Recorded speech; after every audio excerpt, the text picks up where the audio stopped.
নমস্কার বন্ধুরা, আমি চলে এসেছি আজকে আমার কাজল নিয়ে। কি কাজল আমি ইউজ করি আর কোন কাজল আমি ইউজ করি সেটা দেখানোর জন্য, আর কতটা ডার্ক সেটা দেখানোর জন্য আমি এই কাজলটা নিয়ে চলে এসেছি তোমাদের দেখাতে। এটা হচ্ছে কালার এসেন্সের কাজল।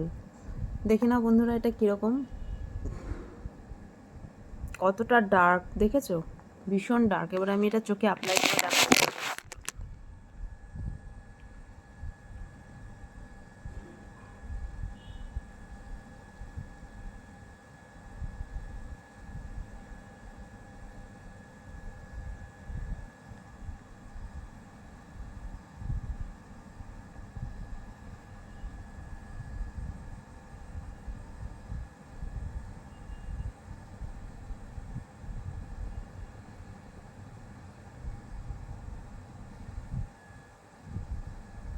ভীষণ ডার্ক, এটা দারুণ স্মাচ প্রুফ, এটা ভীষণ সুন্দর এই কাজলটা। তোমরা অ্যাপ্লাই করতে পারো। আমাকে কেমন লাগছে জানিও বন্ধুরা। ধন্যবাদ।